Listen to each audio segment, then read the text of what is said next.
I think we're ready to start. Good morning. Welcome to the February Commission on Disability meeting. Happy to see everybody.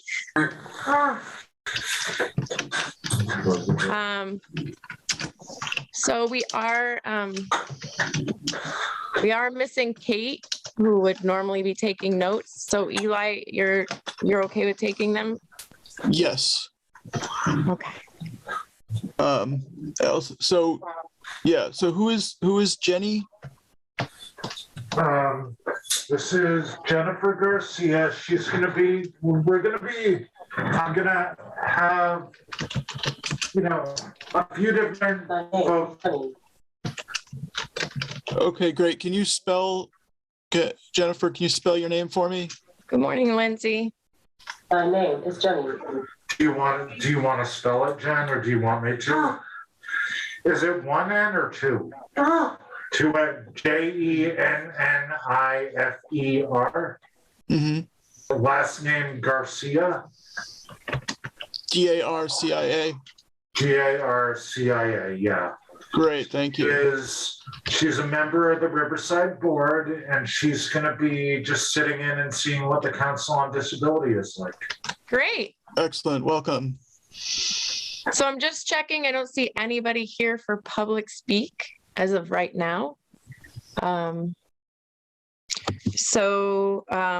We're just going to quickly move on to the minutes approval. Did anybody that was here last meeting see anything wrong with the minutes at all? And if not, can I have a motion to pass them? Motion to pass the minutes.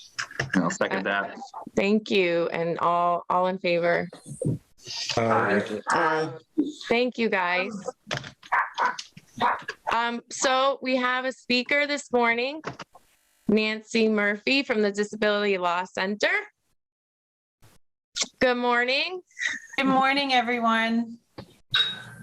Do you want me to just go into it? Yeah, so she's going to talk for 10 or 15 minutes about what the Disability Law Center offers. Go ahead, take the floor. Great, thank you.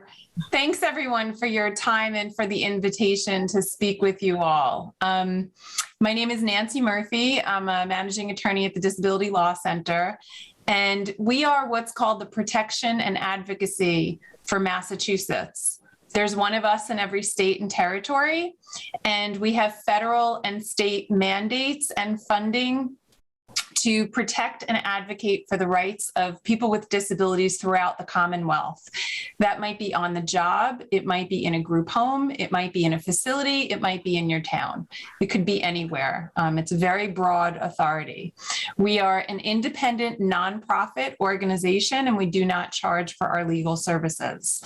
We have an expansive authority that investigates and monitors abuse and neglect in facilities, schools, could be a jail, could be a nursing home, could be a rehab center, psychiatric unit throughout the state.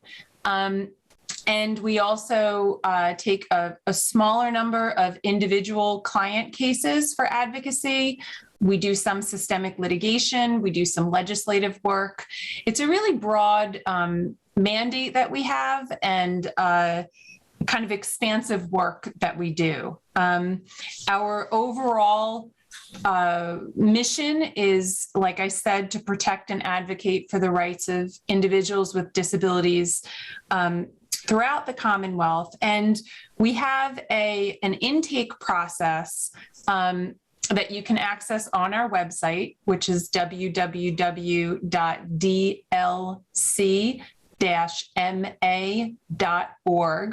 There's an online request for assistance that you can complete. If that doesn't work for you, there's also a phone number that you can leave a voicemail message and someone will return your call, depending on capacity, but we return most calls, if not all, on a good week.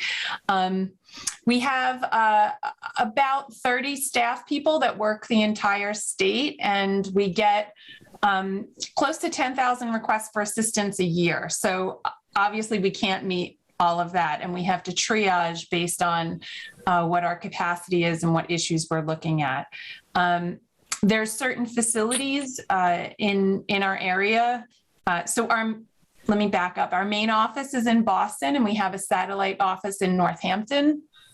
But we've been remote since March of 2020, and we continue to be remote. I happen to live in Northampton, so I'm right next to you all. And so I know the area really well, too. I definitely frequent Easthampton more than I frequent Northampton anyway. But don't tell anyone. I think we're being recorded, though. So if you have, individual issues, I'm definitely aware of the services, the facilities, and places that you might be referring to. So that online request, what happens is we triage those, and we have intake specialists that get back to people. And then we review all of those, and we either give information and referral, which might be other organizations that can help, or information that might help someone on their own path, or we'll make a recommendation that we assign an advocate or an attorney to help someone out on an issue. And then we would step in to review what's going on and see if we can offer legal representation for, excuse me one moment, these Zooms. It's 2 years in and I haven't silenced everything yet. So we triage all of that and see, what we can offer. And then sometimes if it's an issue that really doesn't fall within our focus areas, we do have particular focus areas, and they're on our website. You can review them. If something doesn't fall within our focus areas, we still have extensive information and resource materials that we can offer to people. And sometimes just based on the experience of attorneys in the office, we'll try to take a shot at something, say, this is really outside of our areas of expertise. It's not what we do, but we think here's a path that you might be able to take to try to set people on their way. And because information and referral is such a large part of what we do, we try to encourage people to call us sooner rather than later. So if you need some guidance, or you need some advice, or you think a situation might be brewing, it's better to call us earlier than to wait until you think you might need a lawyer. Because usually when people think that they might need a lawyer, things have gotten really serious, and so you can use this as a resource along the way. So we encourage people to do that, whether it's an employment matter, a housing matter, an abuse and neglect, financial exploitation, certain things like that. And then the last thing that I'll say is we do regular investigations and monitoring at facilities throughout the state, but particular to Easthampton. I've, like Care One, that's on the border of Easthampton, Holyoke. I've monitored there for well over 10 years. I'm trying to think of the facilities that are close by. Even some of the other skilled nursing facilities in the area. And the hospitals in the area, particularly psychiatric units, emergency departments,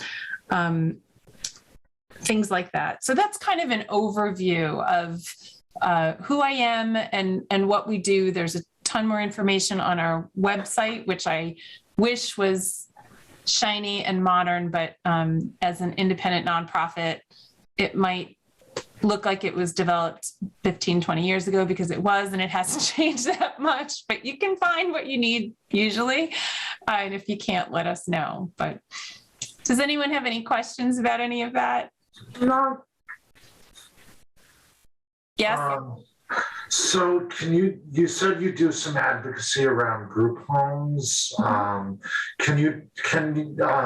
think Bryce and Jenny would both be interested in advocacy you've done around group homes and with developmental disability overall. Sure. So for group living environments for individuals with developmental disabilities, there's a few common issues that we see. There could be allegations of abuse and neglect by staff, and sometimes we might do an investigation, or if an organization like DPPC or DDS or a vendor is already doing an investigation, we might do what's called a secondary investigation, which we look at what happened, but then we also look at the investigation of what happened to make sure everybody's doing what they're supposed to be doing. And that could be, human rights issues, staff treatment, pooling of SNAP benefits, restrictions on visitation, restrictions on community outings, things like that. We also have a separate division in our office that does Social Security representative payee reviews, which is if somebody has concerns about their representative payee or the practices of their representative payee. We have a specialized unit under authority by the Social Security Administration that reviews representative payee practices and will give people advice about, and we do trainings to vendors too, about the parameters of a representative payee, what they should do, what they shouldn't do when it's overstepping. Okay. And then, sometimes there's employment issues too that we get calls for group living environments. If someone has some type of a job, do they need an accommodation on the job? Is there an issue about what's happening on the job? Things like that. So I would say those are the most common, and it's not that different in DMH licensed group living environments. Yeah. All of those issues tend to be that they might look different, but as you describe them. Are there any big picture projects you have going on pertaining to that right now that you're trying to change that on the legislative level? For group living environments? Yeah, right now, just curious. Yeah, I could say our biggest public, we have a lot of advocacy that we do that's confidential while it's going on, but our biggest public-facing advocacy on group living environments is about the workforce and the strain on the workforce right now, especially in light of the pandemic.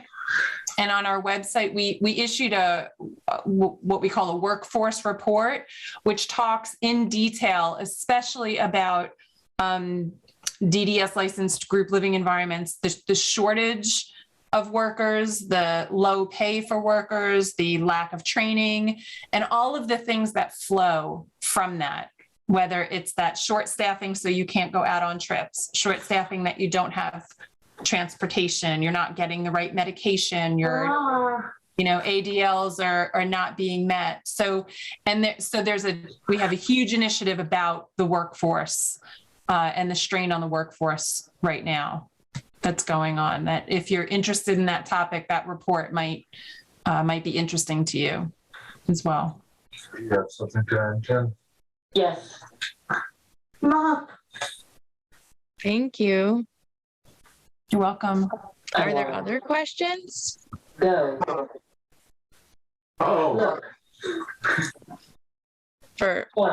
Are there questions? Job. Yeah.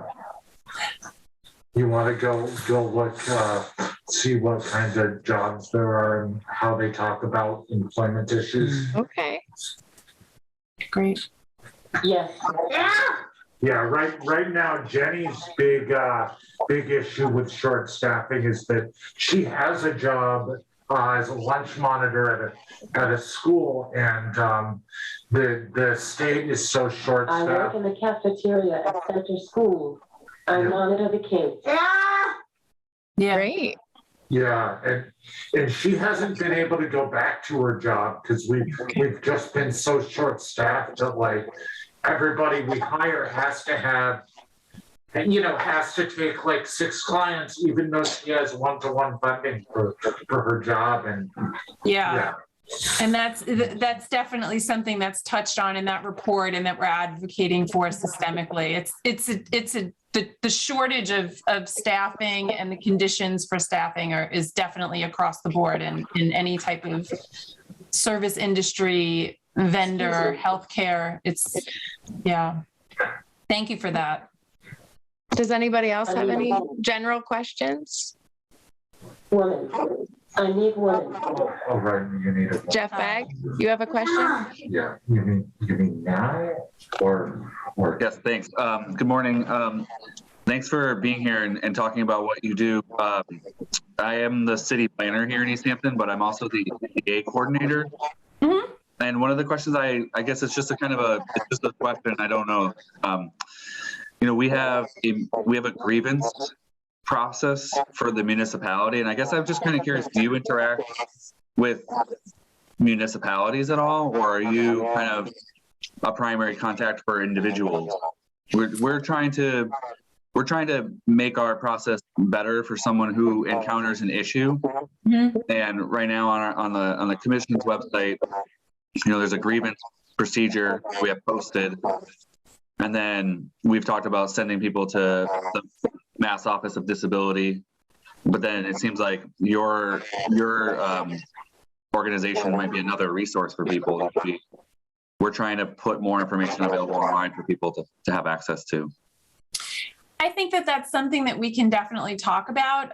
If you want to connect after the meeting, since I, run our intake unit, we can have an offline conversation about how to post our information, but then also maybe give you some resources of other organizations in the area that might be helpful too, to specify kind of who does what. So yeah, we could definitely talk about that. I would like to we do proactively talk to, municipalities, vendors, all, to proactively try to improve what, processes and what's going on rather than just wait for the problem. Yeah, that's good. And I think like through Angelique's effort as the chair, I think building more resources available to people, especially if there's certain types of issues, Mm-hmm. and then there would be like the best people to reach out for that type of issue. Like we might get some valuable information from you to share to people who need to come to the city for help with something. We don't have a lot of resources in the city government, so it's really kind of our place is the point of contact, and then helping people get to the right place. That's a big deal. Even getting people to the right. Definitely. Getting people to the right entity it sounds like it should be so easy, but it's often not. So Yeah, that'd be helpful. Okay. Great. Thank you. Absolutely. Are there other questions? So I'm conscious of your time. And I want to really thank everyone for your attention and reach out. Angelique has my contact information, or there's that request for assistance form on our website. And I review every single one that comes in. So I would see it anyway. Thank you for the work that you're doing for Easthampton and, for people with disabilities. And I really appreciate everything. Thank you for your time. Thanks for being here. Have a good day. You too. Take care. Louise, are you here for public speak? Or are you just here to listen? Just here to listen. Okay. I just wanted to double check. Thank you. You're welcome. Okay, guys. So around this time of year, we're supposed to do the elections for like chair, co-chair, and like the secretary, note taker. I'm going to hold off on it till next month because Kate actually wrote to me and said that she can't be part of the group anymore. She resigned. So, and she was doing the secretary duties for us. So that just means like, think about what kind of role you want to have, if you want to have a bigger part, and then we can discuss it next meeting, if that's okay with everybody. Okay. the next thing, just quickly, like we were gonna go on a field trip at some point to the new school, and obviously because of COVID and stuff, that's put on hold. So, as far as like recruitment and, so now we have a bunch of new people, but we still also have 3 spots. So, because 2 people left. So, we have to think about how we might get new faces in here. I know Lindsay Rothschild was talking to us about being at the farmers market, but because of COVID, we couldn't.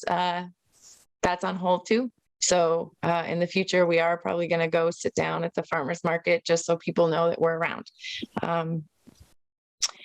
And okay, something that Stan, you wanted for us to talk about, it was about the COVID test, right? For the disabled folks. Do you want to say a little something? You're on mute still. Stan, you're on mute.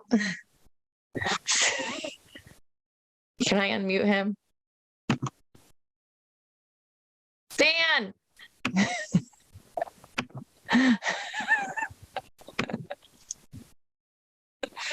Okay, sorry about that. So there were a couple of articles that I saw. One was about the fact that the at-home COVID tests that are shipping by the government and are for sale in local stores is very restrictive in terms of handicapped access, and most blind people can't use it because they can't see the results on it. They certainly can't use it by themselves. And I was wondering if we should, if there's any, national effort to make the home COVID tests more user-friendly for handicapped people. And the other issue was about prescription bottles, which come with, printed material, but blind people can't read them.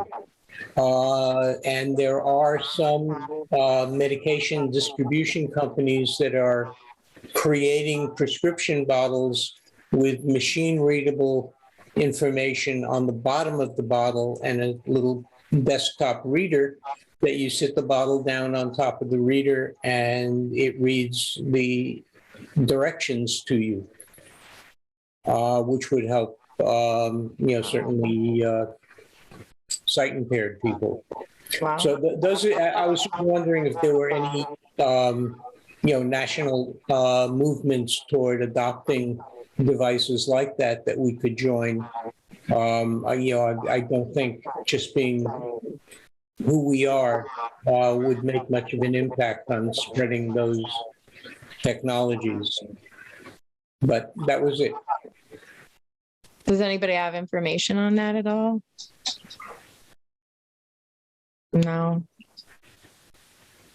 I'll keep trying to monitor it and we'll report back if I see any progress being made. Thank you.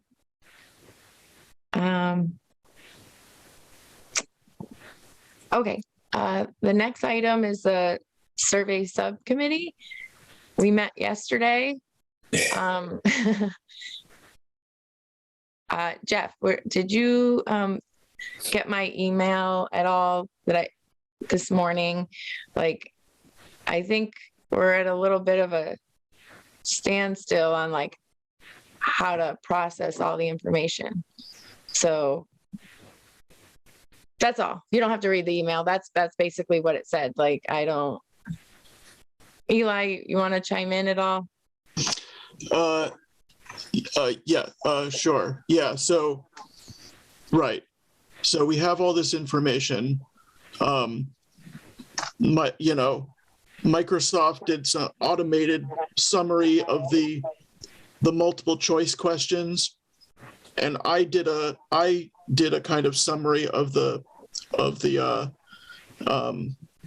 free text questions, but it's a lot of information and we need to somehow put it into some kind of report that's accessible to the public.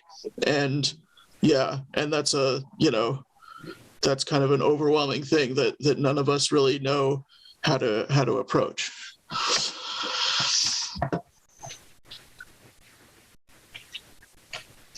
Yeah, it's going to be tricky. I didn't get an email from you, Angelique, this morning, so I don't know if that didn't come through.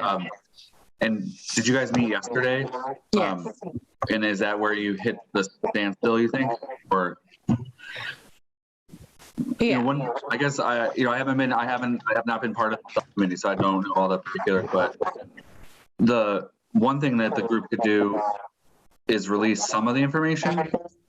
If there's any higher level things that you think would be worth sharing, we could try to retrace the steps that you took to release the survey.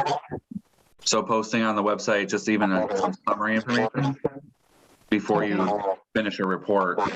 I remember as a group early on, we had concerns about what the group was going to do with all the information.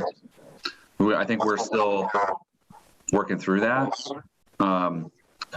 So I don't have a lot of useful feedback, I don't think, at this moment, but one thing that we should talk about at some point in the agenda is that we did get the grant for a consultant to do the sort of the ADA assessment, and we will do some outreach as part of that.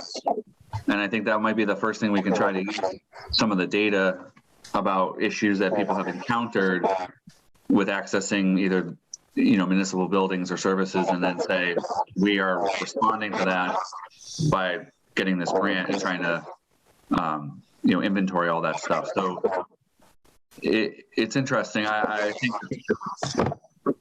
the way that I would approach this, generally speaking, is you have snow ordinance, and we are going to talk about the PSA for snow removal. And if there's any kind of data point in the survey that talks about that, you would say, like, part of our survey, we heard that people found this to be an issue, and here's one of the steps we're trying to take. So trying to bite off smaller chunks of the data might help. I am just talking, listening to your questions and kind of spitballing a little bit right now, but I see Lindsay has her hand up too.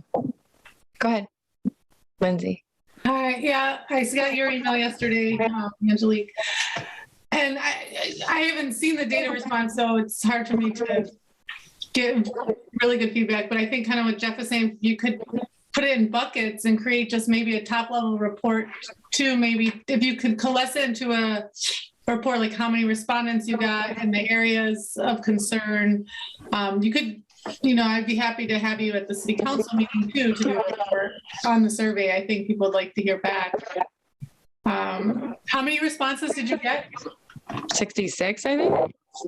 Okay. And did you see a lot of repeat? 69 responses. 69? Did you see a lot of repeat concerns from constituents? Yeah, so there were, there are a number of repeated concerns, but like the one that was most overwhelming was concern about the condition of sidewalks and crosswalks. There's like in like all of the free text questions that I answered, that I looked at, like a full third of the responses said we're saying something about sidewalks and crosswalks. Were they specific? Did they like name specific crosswalks, some people, or is it mainly? I mean, a few did, but I think most of it was just a general problem with the whole network. Mm-hmm. Right. So,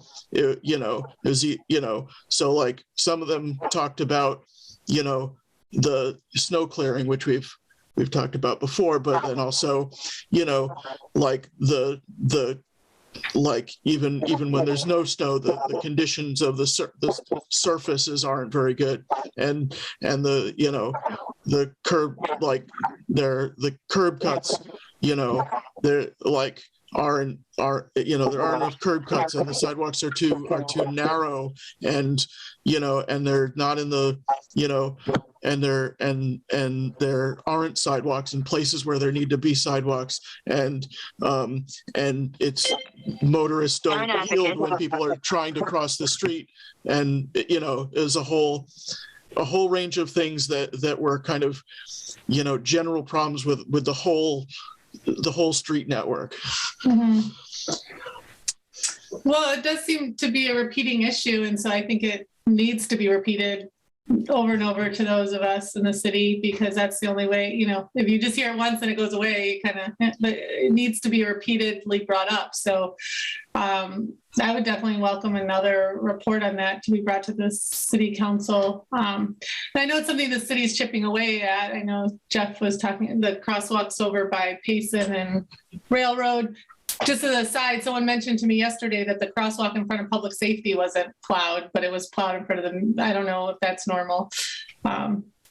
Anyway, so since you got such a resounding response about that, I think if there's a way we can package that information and communicate it to different channels, sharing out the same way you shared the survey and speaking at city council, even school committee, because it affects the kids going to school also.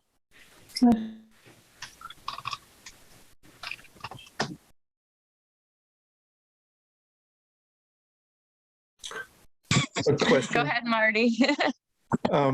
Following up with what Lindsay just said, I'm wondering if it's worth communicating with public safety, fire or police, and in the course of their travels around town, if they could try to be aware of sidewalks that aren't shoveled, that might present a hazard.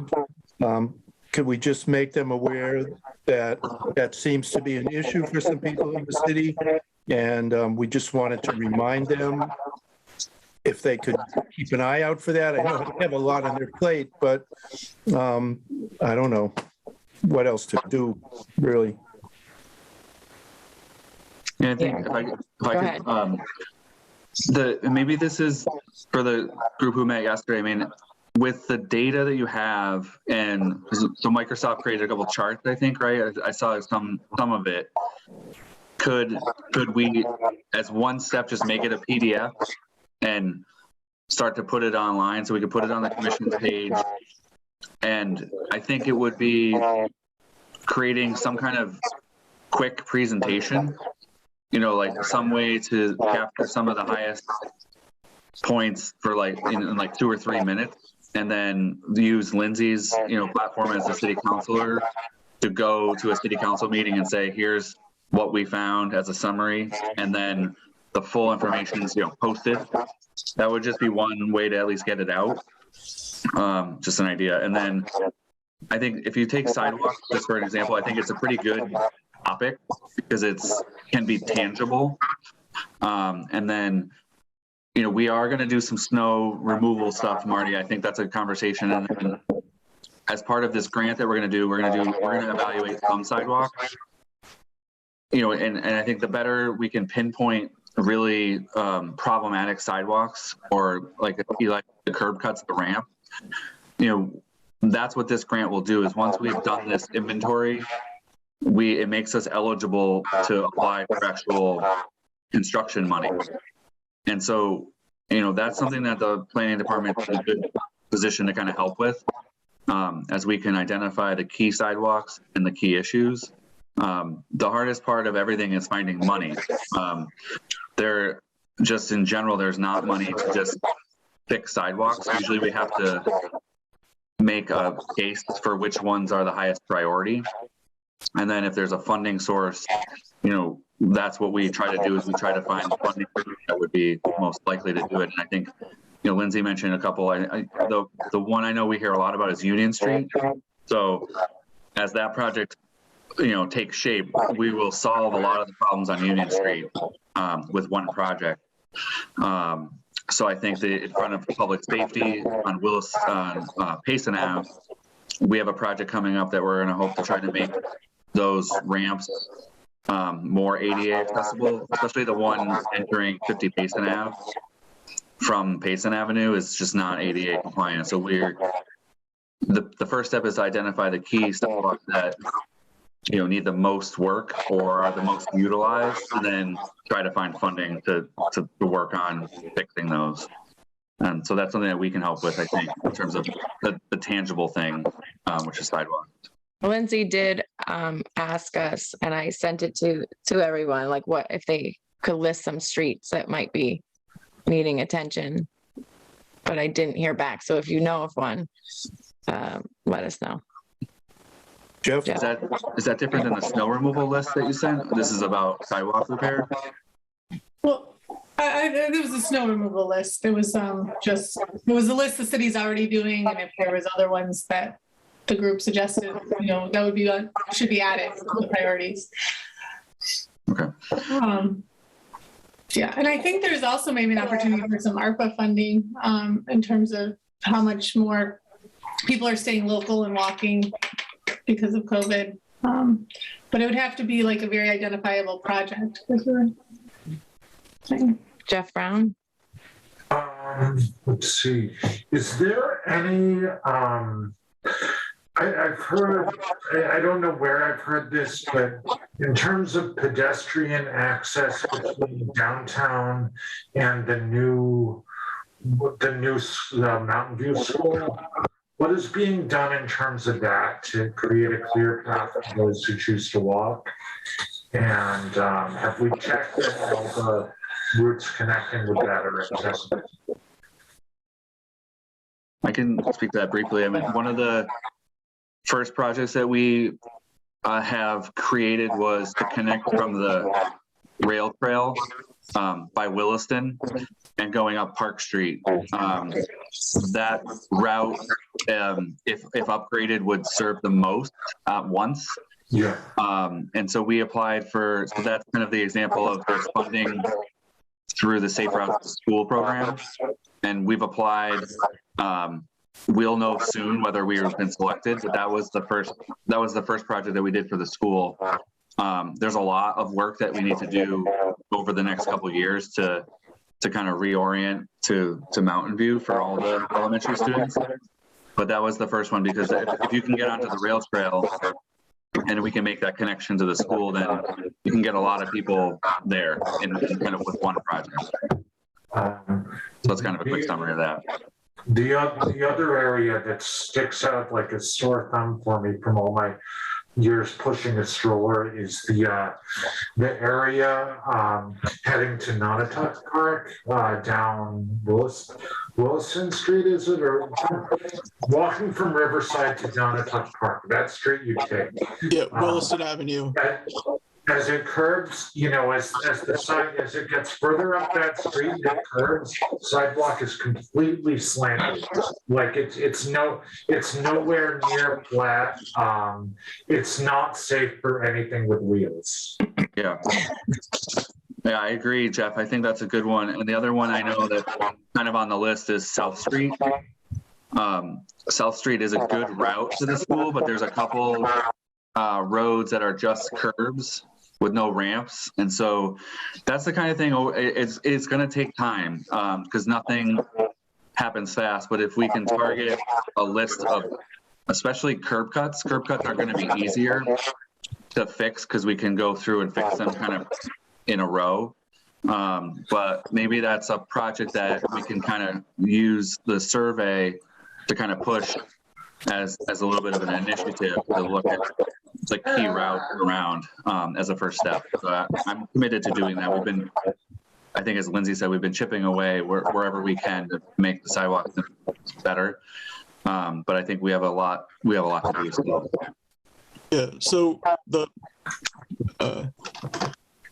so the main entrance to the school is on Park Street, and Park Street isn't that great either. There's a sidewalk only on one side of the street, and that sidewalk has these very, excuse me, sorry.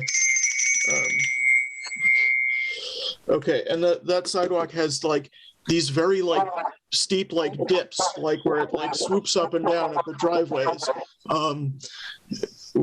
which, it makes it very difficult, especially in the winter when it's icy, like it's hard to like even control yourself.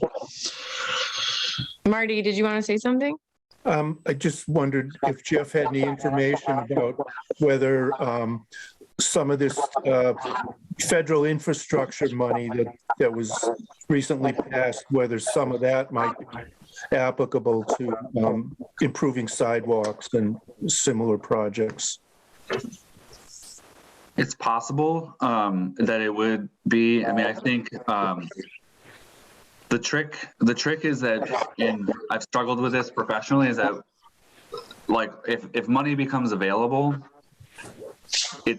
if we don't have a plan, if we don't have a map with all the sidewalks and an inventory and kind of a cost estimate, then we're not really ready for that money. So that is the biggest trick with, like, we hear about money coming up. It takes a lot of time and effort, and it actually takes money to be prepared. So we've really been trying. I really do think we've been trying hard. I think Eli is coming. That's all those walkways would be included in that project. Get from the rail trail to the school. And I think to Lindsay's point, like ARPA money, that might be the little bit of seed money that we would need to then be ready for a bigger chunk of project. And so it's a chicken and egg situation where it takes time and money to get ready to access money. It sounds bad, like sounds totally backwards, but it's like a real scenario. But this is a good discussion.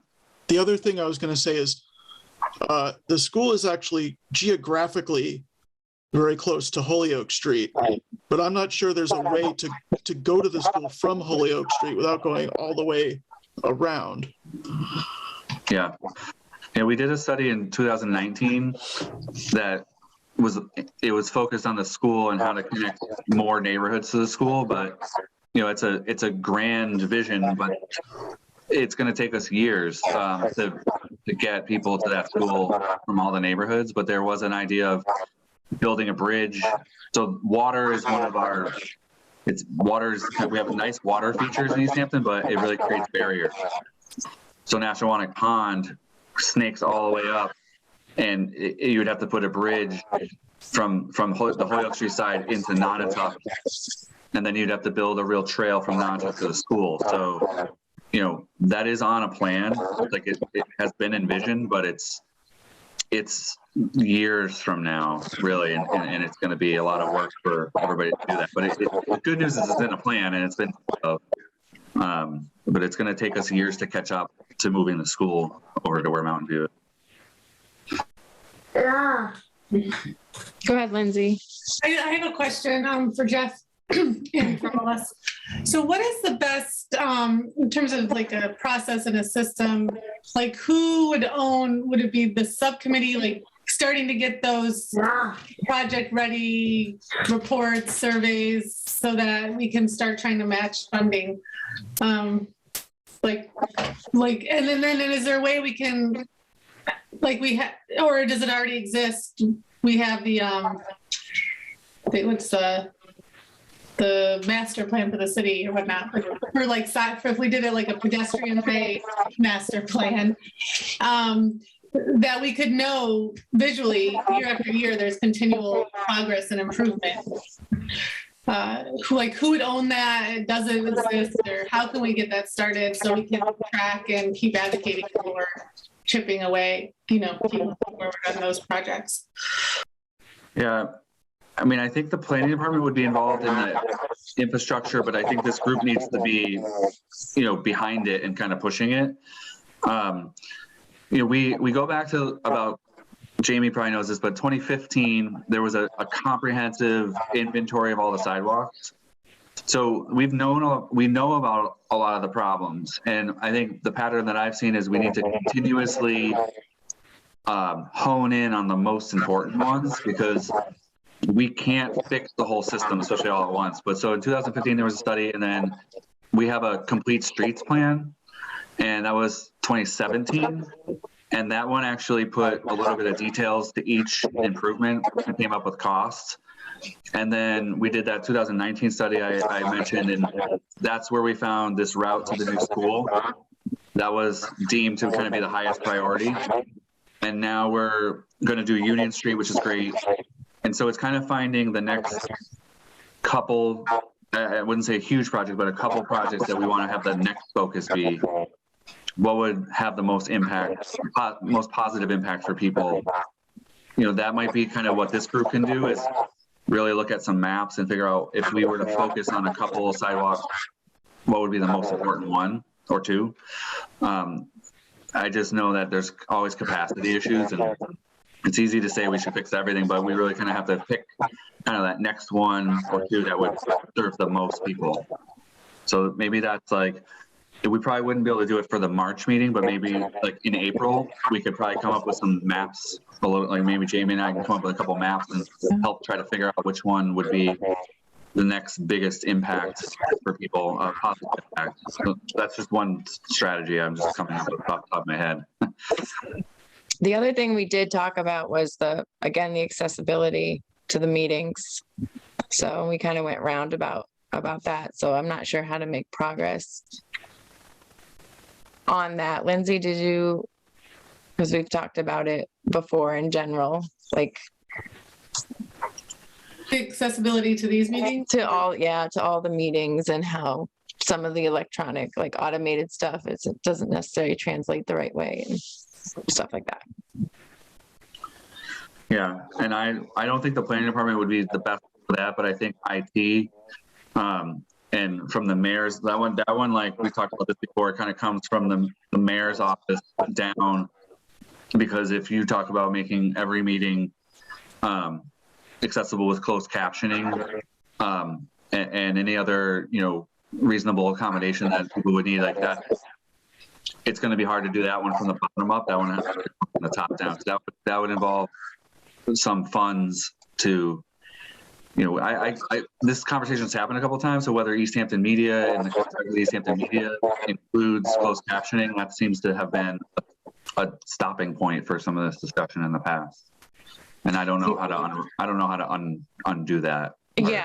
Yeah, the last person, it was Kelsey, who said that she had talked with them or was trying to talk with them. And so, yeah, we had like a little stopping point. Stan, go ahead. Once again, with Easthampton Media, it's a question of funding. They would have to replace their broadcast servers with the ones that do closed caption media. But once those servers were replaced with newer machines, not just the major government meetings like the city council meetings, but any meeting could be automatically broadcast with closed captioning, if not actually during the meeting for live broadcast, certainly for our YouTube site for people who want to log in and watch them after the fact. But I believe it can also be done for live broadcasting. And I have also been in touch with the people from Otter AI. And I've seen good reports on accuracy coming from that software. And it would be free for us to try out if we wanted to, even with our own meetings. And would mean that you would not necessarily have to get a new clerk to take notes, because Otter AI would automatically take the notes. So there are a number of avenues we can explore, but Otter AI is free, by the way. But the new broadcast servers do have a price, and right now they're not in their budget to replace them, because as with other cable origination stations, we're losing income as people cut the cord with cable TV, and that's happening more and more. So that's the way I see the closed captioning issue. So I'd have to reach out to IT and the mayor to ask if they'd be willing to try that. Like, I'm unsure of the steps on how That would be one way, or we could explore it, right with our own meetings and see how well it does. It's not my account. It's not, Oh, it's well, the town. Yeah. yeah, I don't know if it matters whose account it is, as long as you can link to maybe IT would be a good place to start on that. But, if I could look more into what we need to do to implement our AI and report back to the group, if you want to try it. I don't know that I have permission to I really don't know my place in this. So I guess I would have to ask the mayor, cause it's a town account. So I don't know that I can put anything or change anything or do anything. So we can talk. Okay. There are a lot of add-ons to Zoom for live captioning, live transcription. So, I would reach out to Karen, Dr. Karen Moyano Camihort, and ask about that. There's a lot of different technical solutions, but they're never going to be perfect if you're not using. They're not going to still be perfect with a person, but when they do automatic transcribing and automatic captioning, you miss a lot of the capitalization and periods in the wrong places. So therefore, it's not actually accessible captioning. Right. It's getting better and better, I have to say, because I've been watching it over the years. So it is getting a lot better, but it's still, if you really want it truly accessible, you usually need a human inputting some of the captioning. Yeah, as Kelsey was saying earlier, that the automated captions can be useful for certain conditions, but it's not useful for deaf people. No, I'm actually right now involved in a project where I'm fixing all the grammar on YouTube captions for a video that I'm creating. So they're good for a start because they give you all the basics, but then human has to go through, put capital letters, periods, fix some words that are wrong. And so, it's not a equal access to the information being shared in a meeting. We have a couple minutes left. Jeff Bagg, did you want to talk about the public service announcement? Sure. Yes. I think Stan was emailing me, and I had Angelique on a couple emails with Easthampton Media.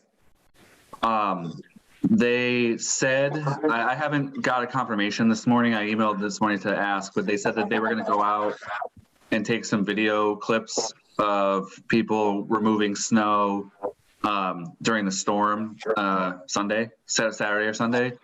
So I just don't know if they got the video clip, which is kind of the base for us to move forward. And once they do that, they talked about, I think one of the next steps is coming up with a script, kind of things we as the commission would want to say in the PSA. So I think I had a draft. I think what we would do, maybe Angelique, is put this on the agenda for the next meeting. Okay. And have a discussion of so we can send it ahead of time, and then have committee members, we can add, comments at the next meeting.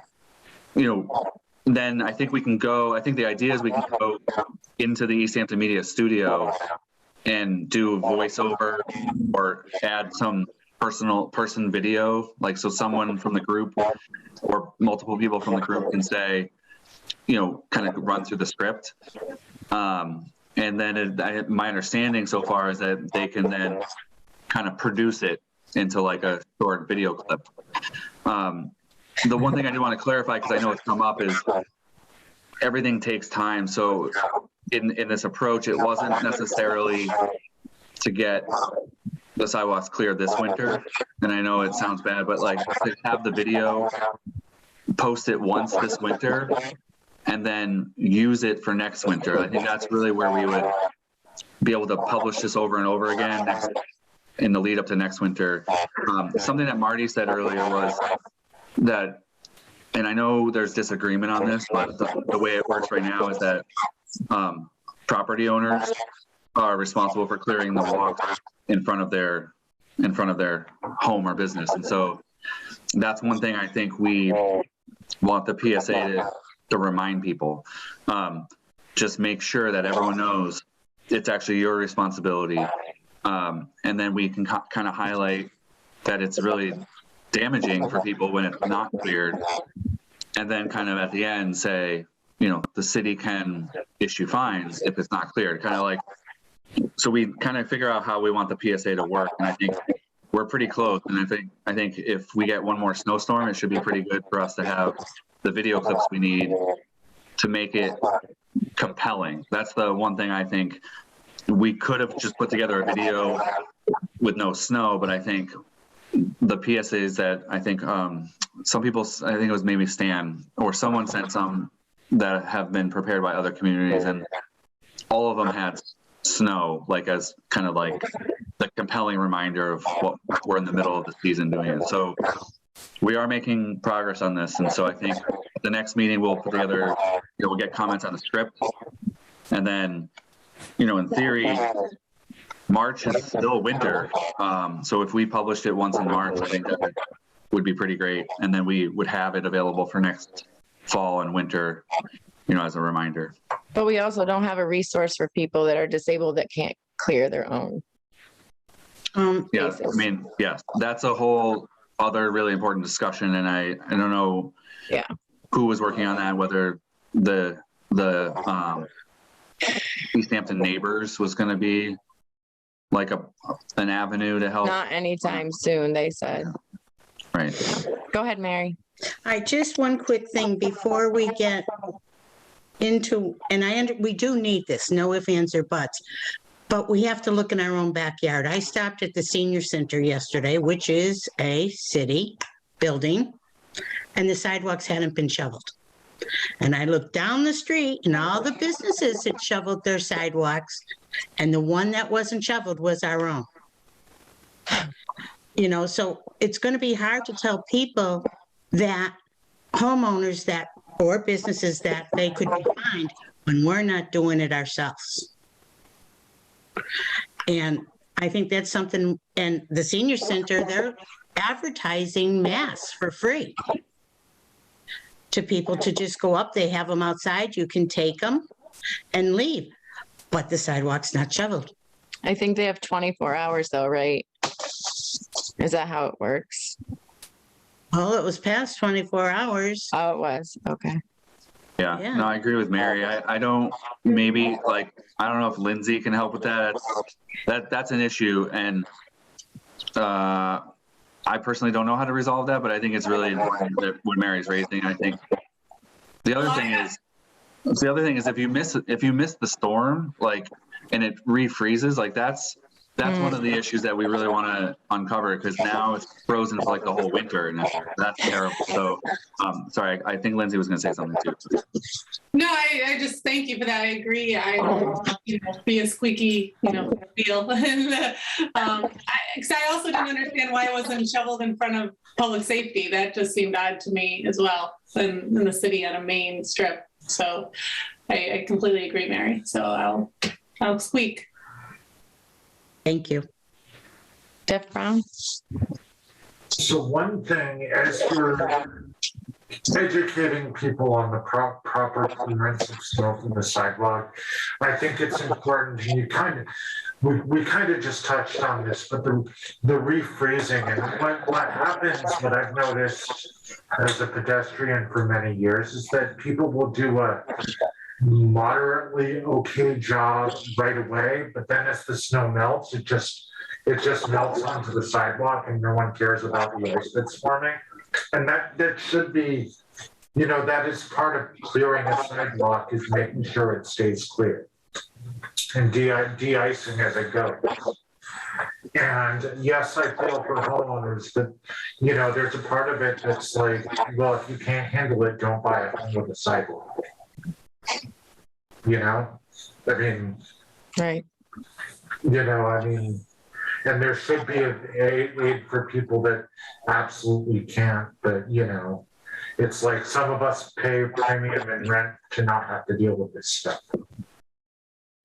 Yeah, well, there are plenty of other reasons why someone wouldn't be able to clear the sidewalk too, other than a disability, right? They might be away from home, or they might have a tough work schedule where they don't have time to clear it, all different reasons. Jamie, is there anything that you wanted to say? I just want to give you, no, okay. All right, so I put down, Yeah, one thing, Go ahead. Jamie, having the consultant come to the next meeting. I will reach out to him. We're still not under contract yet, so assuming that we can get him under contract and that he's available, and I'll reach out to him to try to coordinate that. Okay, yeah, so I want to try to have, I mentioned this now, the grant that we got for the evaluation. Go ahead. I want to try to have that consultant at the March meeting, if he's available, to give an overview of the project and set up a schedule. Because if I understood it correctly, like, it's a pretty fast project that might have to be completed by June, by the end of June. So I will try to work with Jamie to get, his name's Jim. I'll try to get Jim to come to the March meeting, because we should be able to get the contract signed. And the commitment was to come to at least 2, I think, commission meetings. And I would look to try to get that one to be the first one. okay, Stan, you wanted to say something? Yeah, I used to live in a town called Canton, New York, that was so far north that we used to go to Ottawa for dinner. And they had, and the other towns around there also, had these sidewalk-sized plows made by the Bombardier Company that would drive throughout the downtown area, clearing all the sidewalks of snow. It would also be great for the rail trail areas and stuff like that. It might be something to look into as a way for at least dealing with snow accumulation on the downtown sidewalks. It probably would be, I mean, we are a much more rural area than they were, and we couldn't do all of the residential areas, but perhaps the downtown areas, that's something we could look into. Yeah, there are nearby towns that have those too. Oh. Yeah, I mean, I'll say it's a good idea, Stan, and I think it's worth adding to this list. But I have talked to the DPW director, and I do think it's important for everyone to understand how it works. So, there are sidewalks that the city does clear, but the way it works is the DPW pays a subcontractor to do it. And what he did say, because I think he was talking to Lindsay about expanding the list, and he said that he's open to it, but it would be next year, and the list would have to be expanded, and there has to be agreement, and then they have to get more money in budget to pay the subcontractor to do more. So Greg did say he was open to the discussion. I just think he was concerned that it won't happen like for the next storm, because there's not enough money to just expand the contract with the plow people. And then I know also that this has rubbed people the wrong way too, but he continues to say that clearing the streets for vehicles is the first priority. And then their crews go out, and they spend 12 or more hours out there. They then need to take a break. Then they go back out and they do the sidewalk that next interval. So I think he was just wanted to explain that there's logistics to each of those questions, but he did seem willing to talk about expanding that sidewalk list. I don't think we'll ever get to having the city clear all the sidewalks, just because it would be too costly. But same with repairing sidewalks. If there can be sort of a clear strategy to why certain sidewalks would be important, then that might be an effort that this group can work on, in the spring, summer, and fall to gear up to the next winter. So I just wanted to pass along some of that information. Yeah, I feel like instead of talking about like what little things we can fix like for a short amount of time, like I really wish we could have like a broader discussion about like how can we arrange our budget and our strategies, you know, and policies so that like our city like works in a sustainable way, so that it's not like, you know, so that, you know, things aren't just inaccessible all the time and you have to fight to like make one thing work like for 1 year or whatever. Like why can't we talk about like how can we rearrange things so that things work overall?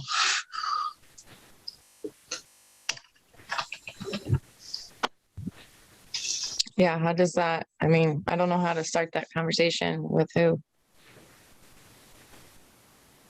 Is it with the mayor or? I mean, I think it's a good goal, Eli. I really do. I just think that there's just a lot of logistics to even get the small stuff done. It's hard, and to revise the whole system, you know, that will take a lot of time and a lot of effort and commitment. So I don't know how to move that dial forward. I've kind of remained committed to kind of doing the things that I know we can do, which is smaller progression of that, but I know it doesn't satisfy that broader goal, and I don't know how to suggest to tackle that. Yeah, I just feel like, yeah, like people have to be, I don't know, like I've tried to get people interested in like how to solve problems, like, you know, strategically, right? Like this. And I don't know, everyone I've talked to seems to be more interested in like, how can we do like the, you know, the least amount possible to and say that we did something. Well, I think that's really conversation going. Yeah, I agree with Molly. Good, but you know, I think sometimes small and getting something done is better than not doing anything. So I guess it's kind of like two sides of that coin. Right. But I agree with Molly's I think is better just keep the conversation going. It's a good idea. Bryce, is there anything that you wanted to ask as we wrap up the meeting, or are you good? How are the sidewalks on Lavelle Street in Pleasant near your house? They're good. They're good, really? Must have changed from when I lived next to you. Wait, you live next to me? Remember, we had that conversation. Yeah, so the sidewalks are good now? Yeah. What about getting down to the bike path from your house down Berry Street? Have you ever tried it? Yeah. Yeah. When that construction first started, my aunt called the mayor's office and told them to make a little ramp on the sidewalk. Oh, so she helped out with that. Yeah, it says she was really advocating for. Did they listen to her? Yeah. Awesome. Wow. Awesome. That's great. Jenny, do you have anything you want to add while we have the floor? No. No. Jenny is telling anyone who listens she wants a staff to help her get back to her job. Okay. We can advocate for. Excuse me. Okay. I need Rebecca. School. Yeah. I need Rebecca school. She wants the money so she can have. She wants her favorite staff, Rebecca, to work with her. Yeah. Okay. So, just so I'm clear about what, or we're all clear about what we're doing. So we have to have another subcommittee meeting. During that meeting, we need to get the small bites of information out. That would be through Lindsay, most likely to post to the city, right? And also put out the results of the survey. Couldn't think of the word. And then think of a couple of small projects that have the most positive impact. And talk to Karen about the Otter, right? Otter AI. I think I would not restricted to certain technology. There's lots of technologies that integrate with Okay. Zoom. So and she's, you know, she knows about them, and maybe not in detail, but she knows how to figure it out. So, Okay. yeah. Are there other things that I'm missing? What did you say before? Which part before? All of it? I will Just- send this to you, so you just don't now, need to like type it. the summary, your I will send summary it to you, comments. Eli. Oh, okay, So you don't have to type it right now, all right. if that's why you're asking. Yeah, that's what Yeah. I was asking. I'll send it to you. Okay. Okay, And we'll add the PSA to the agenda, and we'll send out that in advance for people's comments, and then trying to have that consultant come to the next meeting too. Okay. Okay. All right. Is there anything else that people want to say before we close? Every week I've been watching the construction next door from my house. They're making condos near my house, and we've been watching it every day. New neighbors. Could be fun. It's crazy. No. In the middle of the night, my dad said that at 8:30, there's a building that came down on its own because it was really old. Oh, really? Oh. And Recently? yeah, when they first started the construction of the condos, there's a building behind it that came down on its own. Oh, wow. You kept hearing it at 8:30 at night. The bricks coming down off the building. Cool. Nice. Okay. So, I guess we're going to close the meeting. If that's okay with everybody. Is everybody in favor of it? Thank you, guys. Thank you, everybody. thank you. Talk soon. Bye for now.